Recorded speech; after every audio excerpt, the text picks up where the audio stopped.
At the outset, I must congratulate 𝒂𝒊𝒒 for very relentlessly pursuing very doggedly the last 80 years, facing British repression in the initial period, then going through very tumultuous period during the struggle for freedom, and through the post-Second World War upsurge in the peasant movements all over the country and the big movements in Kerala, Punapravailar, and covering it to reach it to the other parts of the country. That was a big job. And first of all, congratulations to 𝒂𝒊𝒒 for the consistency of the last 80 years uninterruptedly for having served the society for its social change. തുടക്കത്തിലെ തന്നെ ഞാൻ ദേശാഭിമാനിയെ അഭിവാദ്യം ചെയ്യുകയാണ്. കഴിഞ്ഞ 80 വർഷത്തിനിടയിൽ വിവിധ കാലഘട്ടങ്ങളിലൂടെ വിവിധങ്ങളായ സമ്മർദ്ദങ്ങൾ ഏറ്റുവാങ്ങി വിവിധങ്ങളായ രാഷ്ട്രീയ കാലാവസ്ഥയിലൂടെ സഞ്ചരിച്ച് കർഷക സമരങ്ങളെ പിന്തുണച്ചുകൊണ്ട് കർഷക സമരങ്ങളിൽ ഇടപെട്ടുകൊണ്ട് രാജ്യത്തിൻ്റെ വിവിധ ഭാഗങ്ങളിൽ നടന്ന പ്രക്ഷോഭങ്ങളിൽ പിന്തുണച്ചുകൊണ്ട് ദേശാഭിമാനി കഴിഞ്ഞ 80 വർഷത്തിനിടയിൽ വളരെ ചരിത്രപരമായ മുന്നേറ്റമാണ് നടത്തിയിരിക്കുന്നത്. ആ മുന്നേറ്റത്തിനിടയിൽ പലതരത്തിലുള്ള കഷ്ടപ്പാടുകളും ദേശാഭിമാനിക്ക് സഹിക്കേണ്ടി വന്നിട്ടുണ്ട്, പല സമ്മർദ്ദങ്ങളും ഏറ്റുവാങ്ങേണ്ടി വന്നിട്ടുണ്ട്. അതിനെയെല്ലാം അതിജീവിച്ചുകൊണ്ട് വളരെ സുസ്ഥിരമായി കഴിഞ്ഞ 80 വർഷക്കാലമായി ദേശാഭിമാനി മുന്നോട്ട് പോവുകയാണ്. അതിൽ ഞാൻ അഭിവാദ്യം ചെയ്യുകയാണ് ദേശാഭിമാനിയുമായി ബന്ധപ്പെട്ട ആളുകളെ, ജനങ്ങളെ എല്ലാവരെയും. Thousands of comrades have worked relentlessly, some visible, mostly invisible, and they have carried this journey of 𝒂𝒊𝒒 to become the mouthpiece of the most progressive and radical movements, organized movements in the country, which seeks social change and which sought and established the change in the state of Kerala way back in 1957. And all this is recorded and taken to the people by 𝒂𝒊𝒒, and that is a very big success which it continues to do. ദേശാഭിമാനിയുടെ ഈ വളർച്ചയിലും പുരോഗതിയിലും അറിയപ്പെടുന്നവരും അറിയപ്പെടാത്തവരുമായി ധാരാളം ആളുകളുണ്ട്. ആ ആളുകളെല്ലാവരും ചേർന്നാണ് ദേശാഭിമാനിയെ ഇത്തരം ഉയരങ്ങളിലേക്ക് കൊണ്ടുപോയത്. കഴിഞ്ഞ 1957 ശേഷമുള്ള ഈ കാലഘട്ടത്തിൽ ദേശാഭിമാനിയെ പുതിയ ഉയരങ്ങളിലേക്ക് കൊണ്ടുപോകാനായി ദേശാഭിമാനിയുമായി ബന്ധപ്പെട്ട പ്രവർത്തനങ്ങൾ അതിനെ എല്ലാവിധ പിന്തുണയും നൽകിക്കൊണ്ട് സാധാരണ ജനങ്ങളെല്ലാം മുന്നോട്ട് വരികയുണ്ടായി. അവരെ എല്ലാവരെയും ഞാൻ ഹാർദമായി അഭിവാദ്യം ചെയ്യുകയാണ്. In these 80 years, it has tried to live up to the objectives that Comrade Lenin had once said what should be the party newspaper's objective. That it is not only the collective propagandist of people's voices, not only parties. It's not only the collective agitator of the people's needs and wishes, but it is also the collective organizer, that it organizes the people in order to seek social change. 𝒂𝒊𝒒 has tried to live up to this ideal, but in today's conditions, I think the challenges are formidable. And in the coming days, after these 80 years, the 𝒂𝒊𝒒 has a special role to play in today's conditions, which is what I want to briefly discuss with you. ദേശാഭിമാനിയുടെ വളർച്ചയുടെ ഈ പടവുകളെക്കുറിച്ച് ആലോചിക്കുമ്പോൾ ഞാൻ മഹാനായ ലെനിൻ്റെ ചില വാക്കുകൾ ഓർമ്മിക്കുകയാണ്. ഒരു പത്രമെന്ന് പറഞ്ഞു കഴിഞ്ഞാൽ അത് കേവലമായി ഒരു പ്രചാരകൻ മാത്രമല്ല, അതൊരു സംഘാടകനാണ്, ഒരു പ്രക്ഷോഭകനാണ്.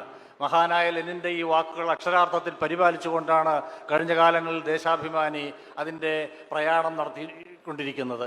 ഇനി വരും കാലങ്ങളിലും ദേശാഭിമാനിക്ക് നമ്മുടെ രാഷ്ട്രീയ സാമൂഹ്യ കാലാവസ്ഥയിൽ വളരെ ചരിത്രപരമായ കടമകൾ നിർവഹിക്കാനുണ്ട്.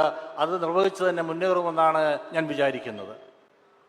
In today's context, the most formidable challenge that we are facing is the efforts being made to change the character of the post-independent Indian Republic. Now, this change of character, the effort to change of character is nothing new. This has not been born with 2014 elections and with Mr. Narendra Modi becoming Prime Minister. This is part of an effort that goes on for nearly a century. And this emerged during our freedom struggle in a battle of visions. A battle of three visions that took place at that point of time.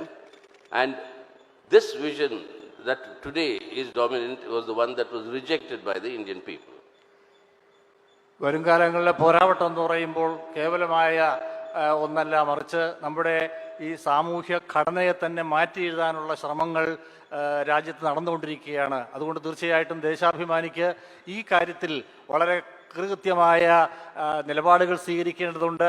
നമ്മുടെ രാഷ്ട്രീയത്തെയും നമ്മുടെ സാമൂഹ്യ ഘടനയെയും പുതിയൊരു ദിശയിലേക്ക് കൊണ്ടുപോകാനുള്ള ശ്രമങ്ങൾ നടത്തുമ്പോൾ അതിനെതിരായി വളരെ സുസ്ഥിരമായ പോരാട്ടങ്ങൾ നടത്താനുള്ള ബാധ്യതയാണ് ദേശാഭിമാനിക്കും ദേശാഭിമാനിയെ സ്നേഹിക്കുന്ന ആളുകൾക്കും ചെയ്യാനുള്ളത്. The battle of visions was between the mainstream vision of the national movement led by the Congress party the then Congress party, which argued for a secular democratic republic as the political structure in independent India. The communists agreed with that because given India's diversity, there is no other option. It has to be a secular democratic republic. But we said that it cannot stop there. It has to proceed to convert the political independence that we gain from British colonialism, to convert that political independence into the economic independence of every Indian. That is, that we have to move towards socialism. As opposed to these two visions was the third vision, which had a twin expression.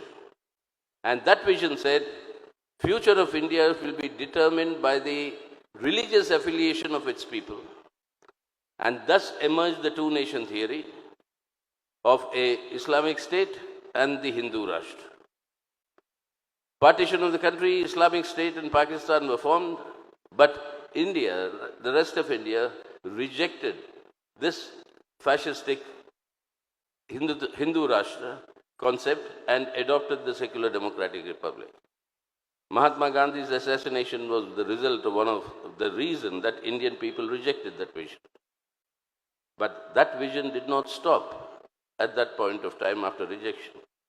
It continued its work during the last 70 years, and it's doing its havoc now. They changed the character of Indian Republic from a secular democratic republic into a fascistic, rabidly intolerant Hindutva Rashtra. That is the challenge today. How are we going to prevent that? And in that context, Deshabmani has an important role to play. നിങ്ങൾക്കറിയാം, നമ്മുടെ രാജ്യം ഒരു ജനാധിപത്യ മതനിരപേക്ഷ റിപ്പബ്ലിക്കായിട്ടാണ് ദേശീയ സ്വാതന്ത്ര്യ സമരകാലത്ത് രൂപകൽപ്പന ചെയ്യപ്പെട്ടത്. എന്നാൽ ആ ജനാധിപത്യ മതനിരപേക്ഷ സങ്കല്പങ്ങളെല്ലാം മാറ്റി കുറിക്കുവാനുള്ള ശ്രമങ്ങൾ രാജ്യത്ത് നടത്തിക്കൊണ്ടിരിക്കുകയാണ്. പാകിസ്ഥാനിലേതുപോലെ ഈ ഒരു രണ്ട് രാഷ്ട്രം, ഇരട്ട രാഷ്ട്ര സങ്കല്പം മതത്തിൻ്റെ അടിസ്ഥാനത്തിൽ മുന്നോട്ട് കൊണ്ടുപോകാനുള്ള ശ്രമങ്ങൾ രാജ്യത്ത് സജീവമായിക്കൊണ്ടിരിക്കുകയാണ്. മതനിരപേക്ഷ ജനാധിപത്യ റിപ്പബ്ലിക് എന്ന ആ വിശാലമായ സങ്കല്പം തന്നെ മാറ്റിക്കുറിച്ചുകൊണ്ട് മതത്തിലധിഷ്ഠിതമായ ഒരു ഫാസിസ്റ്റ് സങ്കല്പം രാജ്യത്ത് അടിച്ചേൽപ്പിക്കാനുള്ള ശ്രമങ്ങളാണ് ഇന്ന് നമ്മുടെ രാജ്യത്തെമ്പാടും നടത്തിക്കൊണ്ടിരിക്കുന്നത്. അത്തരമൊരു ഘട്ടത്തിൽ തീർച്ചയായിട്ടും ദേശാഭിമാനിക്ക് ഇതിനെതിരായി നമ്മുടെ രാജ്യത്തെ ഒരു മതനിരപേക്ഷ ജനാധിപത്യ റിപ്പബ്ലിക് എന്ന വിശാലമായ മൂല്യം സംരക്ഷിച്ചുകൊണ്ട് രാജ്യത്തെ മുന്നോട്ട് കൊണ്ടുപോകുന്നതിന് സഹായകരമായ നിലപാടെടുക്കുവാനും ആ നിലപാടിനു വേണ്ടി പോരാടാനുമുള്ള ബാധ്യതയാണ് ഭാവിയിൽ ദേശാഭിമാനിക്കുള്ളത് എന്ന് ഞാൻ കരുതുന്നു. The communists were trying to extend the political freedom into the economic and social freedom of the Indian people. And that was evident from the first opportunity the communists received during the 1957 government of Comrade 𝒂𝒆𝒏𝒕. The land reforms, the reforms in education, the access to public, the services for public usage, which laid the foundations for modern Kerala to be at one of the highest human development indices rankings today. That was the approach of the communists. The Congress, on the other hand, resurrected the rule of capital and, as a result, denying the process of liberation of the working people that we could have taken forward. That battle, of course, at one level continued. But these successes that the communists achieved when they got the opportunity is something Deshabmani has recorded, but we cannot rest on the past record. We have to move forward today, and that is where we have to see Deshabmani's role. നമുക്ക് രാഷ്ട്രീയമായ സ്വാതന്ത്ര്യമാണ് ലഭിച്ചതെന്ന് ഞാൻ നേരത്തെ നിങ്ങളോട് സൂചിപ്പിക്കുകയുണ്ടായി. എന്നാൽ ആ രാഷ്ട്രീയമായ സ്വാതന്ത്ര്യം നമ്മുടെ സാമൂഹ്യവും സാമ്പത്തികവുമായ സ്വാതന്ത്ര്യത്തിലേക്ക് മാറ്റിക്കുറിക്കേണ്ടതുണ്ട്. അങ്ങനെ മാത്രമേ ആ സ്വാതന്ത്ര്യത്തിൻ്റെ യഥാർത്ഥത്തിലുള്ള ആനുകൂല്യം നമ്മുടെ സാധാരണക്കാരായ ജനങ്ങൾക്ക് ലഭ്യമാകുകയുള്ളൂ. അതിനുള്ള ശ്രമങ്ങളാണ് 1957 കേരളത്തിലെ ഗവൺമെൻറ് ആരംഭിച്ചത്. ആ ഗവൺമെൻറ് കാർഷിക ഭൂപരിഷ്കരണ നിയമം നടപ്പാക്കി, അതുപോലെ തന്നെ വിദ്യാഭ്യാസ നിയമം നടപ്പാക്കി, അതുപോലെ സർക്കാരിൻ്റെ സേവനങ്ങൾ എല്ലാ വിഭാഗം ആളുകളിലേക്കും ചെന്നെത്തിക്കുന്നതിന് സഹായകരമായ നടപടികളെടുത്തു. അങ്ങനെ രാഷ്ട്രീയ സ്വാതന്ത്ര്യത്തെ സാമൂഹ്യ സ്വാതന്ത്ര്യമായും സാമ്പത്തിക സ്വാതന്ത്ര്യവുമായും പരിവർത്തിപ്പിക്കുന്നതിന് ആവശ്യമായ എല്ലാ ശ്രമങ്ങളും 57 ഗവൺമെൻറ് നടപ്പാക്കി. ആ മുന്നേറ്റം തുടരുന്നുണ്ടെങ്കിലും ഇന്നിപ്പോൾ നമ്മുടെ രാജ്യത്ത് അതിന് വിപരീതമായി രാജ്യത്തെ പലതരത്തിൽ ഈ മതത്തിൻ്റെയും ജാതിയുടെയും പേരിൽ ഭിന്നിപ്പിക്കാനും അങ്ങനെ ഒരു മതരാഷ്ട്രവാദം ഉയർത്തിക്കൊണ്ട് മുന്നോട്ട് പോകുമ്പോൾ നമ്മുടെ ജനാധിപത്യ രാഷ്ട്രീയ മൂല്യങ്ങൾ, മതനിരപേക്ഷ മൂല്യങ്ങൾ സംരക്ഷിക്കാനുള്ള പോരാട്ടം കാലഘട്ടത്തിൻ്റെ ആവശ്യമായി വന്നിരിക്കുകയാണ്. തീർച്ചയായും ആ പോരാട്ടത്തിൽ ദേശാഭിമാനിക്ക് നിർണായകമായ പങ്ക് വഹിക്കാനുണ്ട് എന്നാണ് എനിക്ക് അഭ്യർത്ഥിക്കാനുള്ളത്. Among the various things that are happening today, from love jihad to anything else that you're talking about, among those various things, two aspects stand out which we must note. One is that this current dispensation in India has cemented what we should call a corporate communal alliance or a nexus. There is a total convergence on the interests of the communal forces and corporates today. And that is why you saw the Oxfam report yesterday, where it said 1% of India, 1% of Indian people control 40.5% of the nation's wealth. And the bottom 50% control only 3% of the nation's wealth. That is the level of exploitation that has grown under these years of this BJP government. And the corporates have been gaining. That is the Indian ruling classes. That is the big capital of India. The ruling classes are being fed by this communal government today, and they in turn feed the strengthening and consolidation of this communal outlook that wants to transform our republic into a fascistic Hindutva Rashtra today. That communal nexus is one important feature of the present situation. Corporate communal nexus. നമ്മുടെ രാജ്യത്തെ ഇപ്പോഴത്തെ അവസ്ഥ എന്താണെന്ന് ചോദിച്ചു കഴിഞ്ഞാൽ corporate ശക്തികളും വർഗീയ പിന്തിരിപ്പൻ ശക്തികളും തമ്മിലുള്ള ഒരു അവിശുദ്ധ കൂട്ടുകെട്ടാണ്. ഈ കോർപ്പറേറ്റ് ശക്തികളും വർഗീയ ശക്തികളും തമ്മിലുള്ള കൂട്ടുകെട്ടിൻ്റെ ഫലമായി സംഭവിച്ചതെന്താണെന്ന് വെച്ച് കഴിഞ്ഞാൽ നമ്മുടെ രാജ്യത്തിൻ്റെ സമ്പത്തിൻ്റെ 1% വരുന്ന ആ സമ്പത്ത് 1% വരുന്ന സമ്പന്നന്മാരായ കോർപ്പറേറ്റ് ശക്തികൾ രാജ്യസമ്പത്തിൻ്റെ 40.5% കൈയടക്കി വെച്ചിരിക്കുകയാണ്. അതേസമയം രാജ്യത്തെ 40%-ലേറെ വരുന്ന സാധാരണ ജനങ്ങൾക്ക് രാജ്യത്തെ മൊത്തം സമ്പത്തിൻ്റെ 1% മാത്രമാണ് ലഭിച്ചുകൊണ്ടിരിക്കുന്നത്. ഈ രാജ്യത്ത് അധികാരത്തിലിരിക്കുന്ന വർഗീയ ശക്തികൾ കോർപ്പറേറ്റ് ശക്തികളുമായി സന്ധി ചെയ്ത് അവർക്ക് എല്ലാവിധ ആനുകൂല്യങ്ങളും ചെയ്തുകൊണ്ട് രാജ്യത്തെ മുന്നോട്ട് കൊണ്ടുപോവുകയാണ് ചെയ്യുന്നത്. അങ്ങനെ കൊണ്ടുപോകുമ്പോൾ അതിൻ്റെ കൂടെയാണ് ഞാൻ നേരത്തെ സൂചിപ്പിച്ചതുപോലുള്ള ഒരു ഫാസിസ്റ്റ് സംവിധാനം കൂടി അവർ നടപ്പാക്കിക്കൊണ്ടിരിക്കുന്നത്. അതുകൊണ്ട് ഈ കോർപ്പറേറ്റ് ശക്തികളും വർഗീയ ശക്തികളും തമ്മിലുള്ള അവിശുദ്ധ കൂട്ടുകെട്ടും ആ കൂട്ടുകെട്ടിപ്പോൾ ഒരു ഫാസിസത്തിൻ്റെ വക്കോളം എത്തിയിരിക്കുന്ന സാഹചര്യത്തിൽ അതിനെതിരായ പോരാട്ടങ്ങൾ നടത്തുക എന്നതാണ് കാലഘട്ടത്തിൻ്റെ ആവശ്യം. The other feature is that during these last 8 years, India has been reduced as a subordinate ally of US imperialism, completely supporting and advancing US imperialism's global strategic interests and become partner of US imperialism's entire global operations. Our being part of the Quad or the quadrilateral arrangement in South Asia, our being part of various treaties and new negotiations with the USA for military purchases. And now, though the government says that it has taken an anti-US position by being neutral in the Russia-Ukraine war, yesterday the truth has come out that what is being imported by India, oil from Russia, as rupee payment, most of it is being exported from India to the USA. So US sanctions are there in the world, but through India, USA is breaking those sanctions and getting cheap oil that India is importing from Russia, and it is being diverted to the USA. So this way, what this 8 years have done is that this fascistic Hindutva agenda has earned the support of the Indian ruling classes and India's big bourgeoisie, big corporates, has earned the support of imperialism and global finance capital. Yesterday, a deal was signed with Siemens, the German company, the largest deal in the history of Siemens, for the supply of railway equipment and railway agents to India.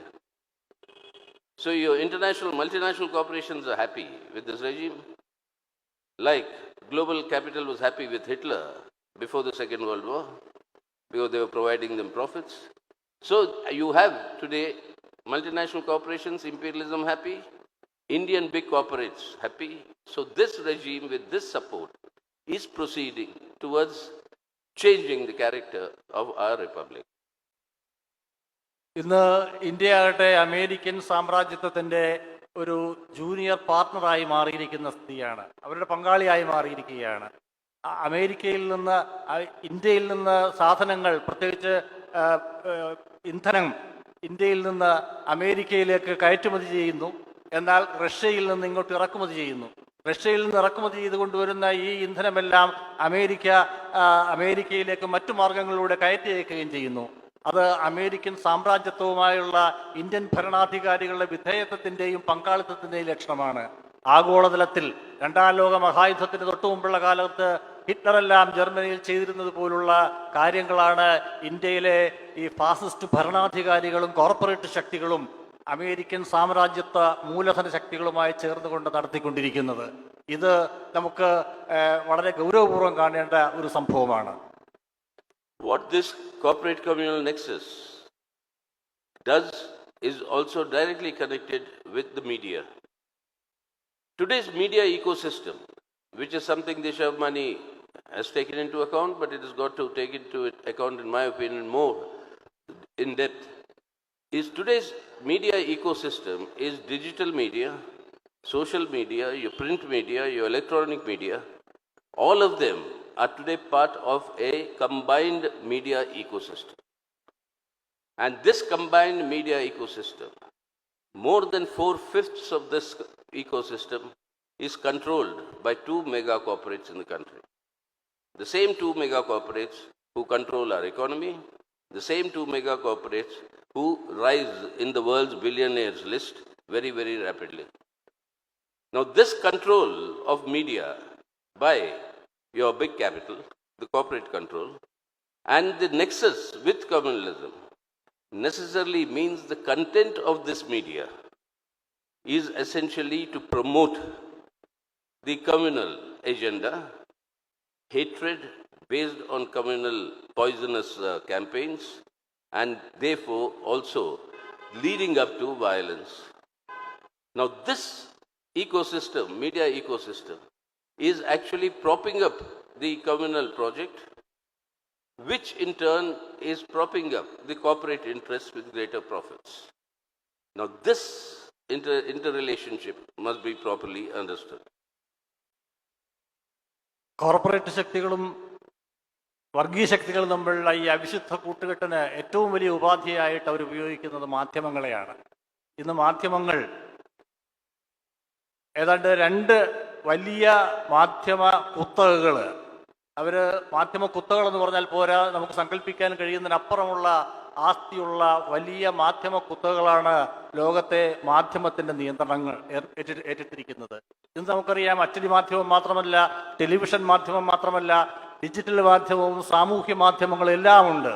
ഈ വൈവിധ്യമാർന്ന മാധ്യമ മേഖലയുടെ ആകത്തുക പരിശോധിച്ചാൽ ഇതെല്ലാം നിയന്ത്രിക്കുന്നത് 2 പ്രധാനപ്പെട്ട കുത്തകകളാണ്. ഈ കുത്തകകൾ തന്നെയാണ് ആഗോള സാമ്രാജ്യത്വത്തിൻ്റെയും ആഗോള മൂലധന ശക്തികളുടെയും വക്താക്കളായി വന്നു ഭവിച്ചുകൊണ്ടിരിക്കുന്നത്. അതുകൊണ്ട് കോർപ്പറേറ്റ് ശക്തികളുടെയും വർഗീയ ശക്തികളുടെയും അവിശുദ്ധ കൂട്ടുകെട്ടിനെ തളയ്ക്കണം, അല്ലെങ്കിൽ അതിനെ നേരിടണം എന്ന് നമ്മൾ ചിന്തിച്ചു കഴിഞ്ഞാൽ തീർച്ചയായിട്ടും ഈ 2 ശക്തികളും മാധ്യമ സാമ്രാജ്യത്വ ശക്തികളുമായുള്ള കൂട്ടുകെട്ടുകൂടി നമുക്ക് മനസ്സിലാക്കിക്കൊണ്ട് അതിനെ കൂടി നേരിട്ടുകൊണ്ട് മാത്രമേ നമുക്ക് മുന്നോട്ട് പോകാൻ പറ്റൂ. ഈ കാര്യത്തിലാണ് ദേശാഭിമാനി പോലുള്ള ഒരു സ്ഥാപനത്തിന്, ഒരു മാധ്യമ സ്ഥാപനത്തിന് ഏറെ പ്രസക്തിയുണ്ടെന്ന് ഞാൻ വിചാരിക്കുന്നത്. Now this project of the media, therefore, to project the entire the message of hatred, of division, and not unity amongst the people, and this based on religious intolerance, forget it being violative of the fundamental rights of the Indian Constitution, but it leads to an atmosphere whereby a false consciousness is being created. The media is party to this larger project. I mean, I'm not talking of all media, I'm talking of the corporate communal control media. This media is party to this entire project to create a false consciousness among the Indian people, which was echoed by the RSS chief the other day, saying for 1,000 years Hindus have been waging a war in our country, which is historically wrong, which is factually wrong, and which has been entirely overstepping the fact that most of the wars in the last 1,000 years have been between Hindu kings in our country. And most of the wars with the Muslim rulers have been when the commanders-in-chief of Aurangzeb was a Hindu, Jaiman Singh, commander-in-chief of Shivaji was a Muslim. So this entire construct is what? Create a false consciousness of enmity between the two communities, which is wrong history, deliberate distortion of history, but propagate that consciousness of hatred and animosity between two communities. And that is what is the biggest challenge that has to be met. ഞാൻ ഈ പറഞ്ഞ മാധ്യമങ്ങൾ നമ്മുടെ മനുഷ്യ സമൂഹത്തിൻ്റെ യോജിപ്പിൻ്റെയും ഐക്യത്തിൻ്റെയും ധാരകളല്ല വെച്ചു പുലർത്തുന്നത്, മറിച്ച് വിദ്വേഷത്തിൻ്റെ രീതിയിൽ ആളുകളെ ഭിന്നിപ്പിക്കാനാണ് ശ്രമിച്ചുകൊണ്ടിരിക്കുന്നത്. ആളുകളിൽ മതപരമായ വിദ്വേഷമുണ്ടാക്കി, മതപരമായ ശത്രുതയുണ്ടാക്കി, അങ്ങനെ മനുഷ്യനെ വിഭജിക്കാനുള്ള ശ്രമങ്ങളാണ് ഈ കോർപ്പറേറ്റ് മൂലധന വർഗീയ ശക്തികൾക്ക് ോട് സന്ധി ചെയ്യുന്ന മാധ്യമങ്ങൾക്ക് ശ്രമിച്ചുകൊണ്ടിരിക്കുന്നത്.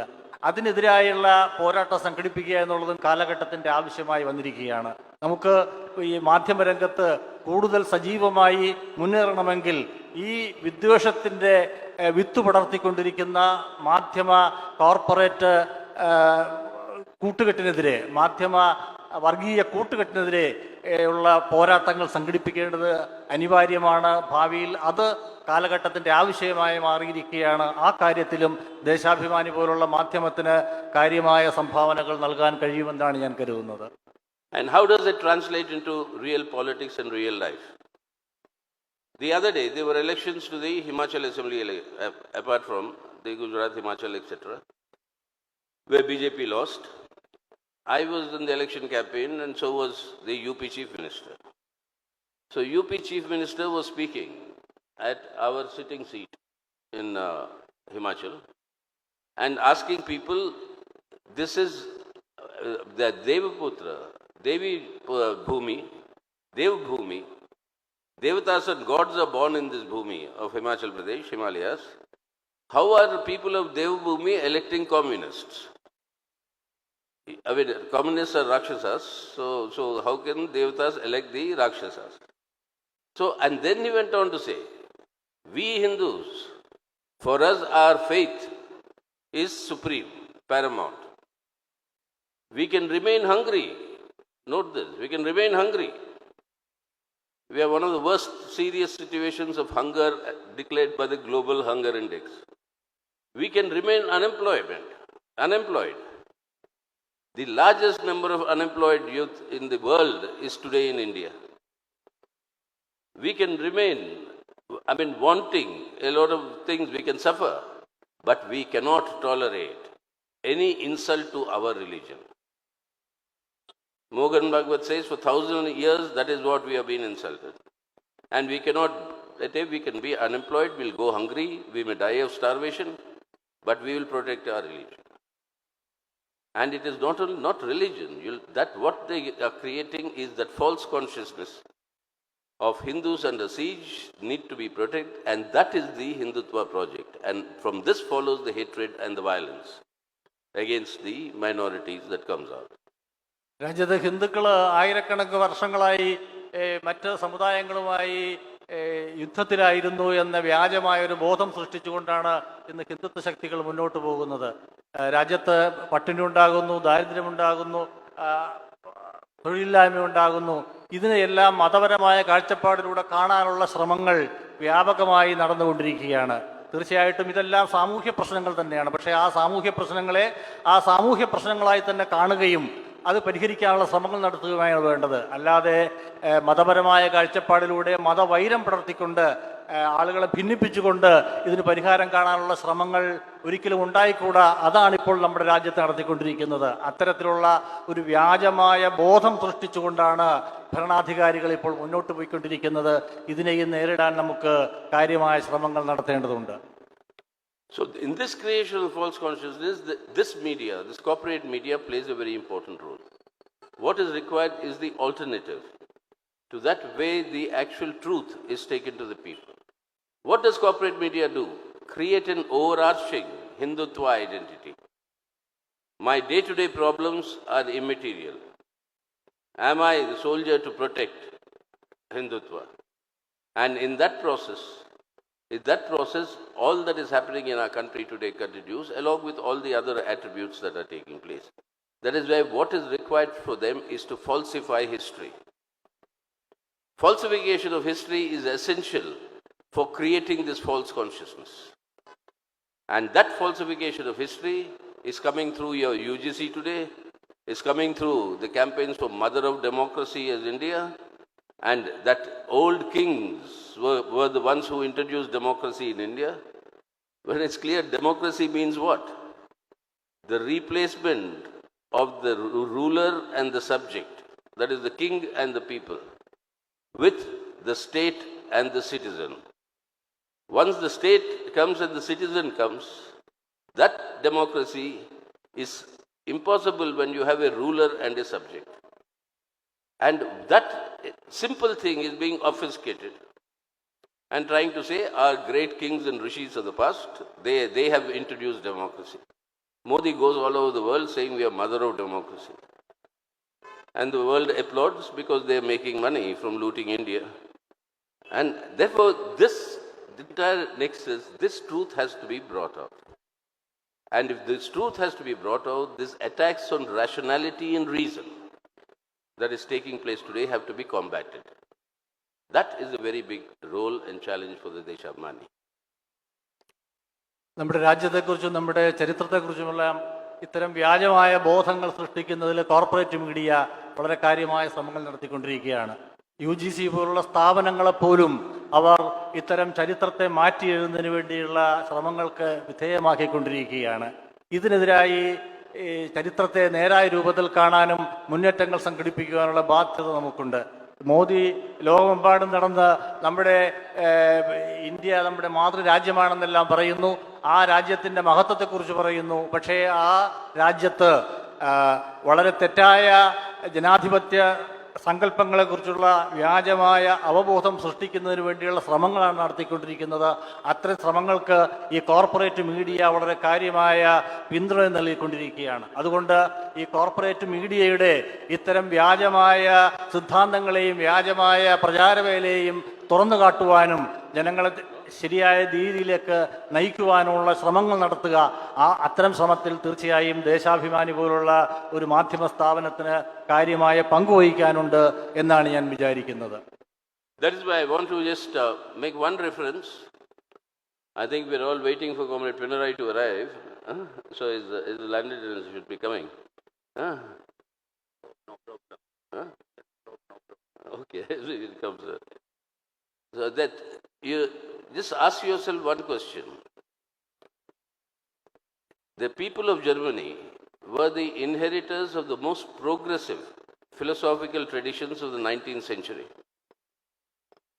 What? You had Hegel, and then from there Marx, and then various, scientific, rational philosophers.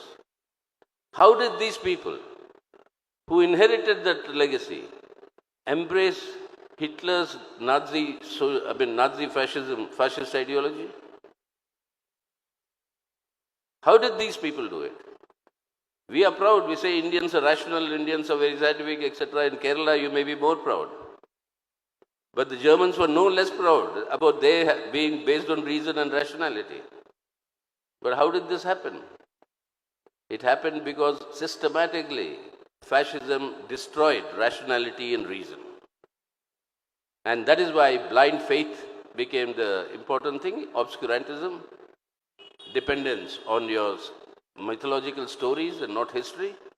Exactly what is happening in India today. If you have to combat that assault on reason and rationality, papers like Deshabhimani have a very important role to play. നിങ്ങൾക്കറിയാം, നമ്മുടെ 19ാം നൂറ്റാണ്ടിലെ യുക്തി ചിന്തയ്ക്കും പുരോഗമന കാഴ്ചപ്പാടിനുമെല്ലാം ജന്മം നൽകിയ ഒരു നൂറ്റാണ്ടായിരുന്നു 19ാം നൂറ്റാണ്ട്. നമുക്ക് ഹെഗലിനെ അറിയാം, മാർക്സിനെ അറിയാം. അതിൻ്റെ എല്ലാം ഭാഗമായി യുക്തിചിന്തയും പുരോഗമനവാദവുമെല്ലാം വളർന്ന് പന്തലിച്ച ഒരു സംവിധാനമുണ്ടായിരുന്നു. അത്തരം ഒരു പശ്ചാത്തലത്തിൽ എങ്ങനെയാണ് നമ്മുടെ ജനങ്ങൾക്ക് ഹിറ്റ്ലറിൻ്റെ കാര്യത്തിൽ ഹിറ്റ്ലറിൻ്റെ സിദ്ധാന്തങ്ങളെ ആശ്ലേഷിക്കാൻ കഴിയുക? കാരണം ഹിറ്റ്ലർ കൊണ്ടുവന്ന സിദ്ധാന്തങ്ങളെല്ലാം ഈ നേരത്തെ പറഞ്ഞതുപോലുള്ള മാധ്യമങ്ങൾ, കോർപ്പറേറ്റ് മാധ്യമങ്ങൾ ആ സിദ്ധാന്തങ്ങളെയെല്ലാം വെള്ളപൂശിക്കൊണ്ട് അതിനെയെല്ലാം മഹത്വവൽക്കരിച്ച് അവതരിപ്പിക്കുകയാണ് ചെയ്യുന്നത്. ആ അവതരണത്തിലൂടെ ജനങ്ങളെ കയ്യിലെടുക്കാനും ജനങ്ങളെ കീഴ്പ്പെടുത്താനും അത്തരം കോർപ്പറേറ്റ് മാധ്യമങ്ങൾക്ക് കഴിയുന്നുണ്ട്. തീർച്ചയായും ദേശാഭിമാനി പോലുള്ളൊരു മാധ്യമത്തിന് ഈ കാര്യത്തിലും ഇതിനെല്ലാം തുറന്നു കാണിക്കുവാനും ജനങ്ങളെ ശരിയുടെയും വസ്തുതകളുടെയും പക്ഷത്തേക്ക് കൊണ്ടുവരുവാനുള്ള ബാധ്യതയുണ്ട് എന്ന് ഞാൻ കരുതുന്നു. That's why this important role, I'm sure Deshabhimani will discharge. Because what did the RSS chief say recently, apart from this 1,000 years of war, etc.? He said that because of this 1,000 years of war, if Hindus become aggressive, you must understand, because for 1,000 years they have been oppressed. That means all this aggression against the minorities, all these attacks on the minorities are being justified, saying that for 1,000 years you have led a war against us, therefore it is our turn today. And that justification is the destruction of the secular democratic order and foundation of the republic. And then he says we are fighting a battle today not with external enemies, but with internal enemies. And who are the internal enemies? 𝒂𝒊𝒃𝒂𝒍 said this in 1939. The internal enemies are the Muslims, the Christians, and the communists. These three are the internal enemies. So this is a battle with the internal enemies. So that is a clear signal what is going to come in the future. We have to prepare the people to face this sort of a fascistic onslaught. Then the role of the newspaper in projecting the truth, in taking rationality and reason to the people, becomes a very, very important task. And that is what I'm sure Deshabhimani will live up in the years to come and meet this challenge squarely in today's conditions. 1000 വർഷമായി രാജ്യത്തെ ഹിന്ദുക്കൾ യുദ്ധത്തിലായിരുന്നു എന്ന വ്യാജമായ ഒരു ബോധം സൃഷ്ടിച്ചുകൊണ്ടാണ് ഈ corporate ശക്തികൾ മാധ്യമങ്ങളുടെ സഹായത്തോടെ ചെയ്തുകൊണ്ടിരിക്കുന്നത്.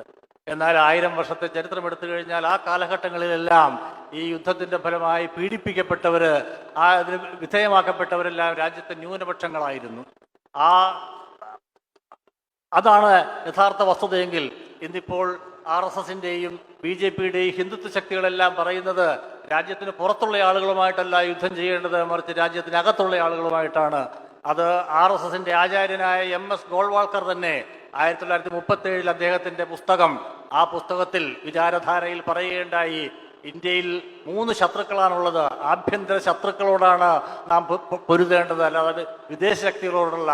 ആ 3 ആഭ്യന്തര ശത്രുക്കൾ എന്ന് പറഞ്ഞു കഴിഞ്ഞാൽ 1 മുസ്ലിങ്ങളാണ്, 2 ക്രിസ്ത്യാനികളാണ്, 3 കമ്മ്യൂണിസ്റ്റുകാരാണ്. അങ്ങനെ മുസ്ലിങ്ങളും ക്രിസ്ത്യാനികളും കമ്മ്യൂണിസ്റ്റുകാരുമായിട്ടുള്ള രാജ്യത്തിനകത്തുള്ള ശത്രുക്കളോടാണ് നമ്മൾ പോരാടേണ്ടത് എന്ന സിദ്ധാന്തമാണ് ഗോൾവാൾക്കർ മുന്നോട്ട് വെച്ചത്. ആ സിദ്ധാന്തം തന്നെ കയ്യേറിക്കൊണ്ടാണ്, ആ സിദ്ധാന്തം തന്നെ പിന്തുടർന്നുകൊണ്ടാണ് ഇന്നിപ്പോൾ ഹിന്ദുത്വ ശക്തികൾ രാജ്യത്തെ ജനങ്ങളെ, ന്യൂനപക്ഷങ്ങളെ വേട്ടയാടാൻ ശ്രമിച്ചുകൊണ്ടിരിക്കുന്നത്. തീർച്ചയായിട്ടും ഈ ചരിത്രവും പറയാൻ, ഈ ചരിത്രത്തിൻ്റെ പൊള്ളത്തരങ്ങൾ തുറന്നു കാട്ടിക്കൊണ്ട് ജനങ്ങളെ മതനിരപേക്ഷ ജനാധിപത്യ മൂല്യങ്ങളിൽ മുന്നോട്ട് കൊണ്ടുപോകാനുള്ള ആശയപരമായ പ്രവർത്തനം നടത്തേണ്ടതുണ്ട്. തീർച്ചയായിട്ടും അത്തരം ആശയപരമായ പ്രവർത്തനത്തിൽ ദേശാഭിമാനിക്ക് വളരെ നിർണായകമായ പങ്കുവഹിക്കാനുമുണ്ട്. So 20 years from now, Deshabhimani will be observing its centenary. My generation will not be around, most probably, I'm sure. But many of you whom I see here, all the youth, all of you will be there. And I think 20 years later, when this centenary is celebrated, not only would we have defeated this fascistic Hindutva challenge, but the country would be moving towards socialism, I'm sure, and Deshabhimani will continue to keep reporting that in the interest of the people and in India. And I'm with this confidence and wishes, I take the leave of all of you. Thank you very much for the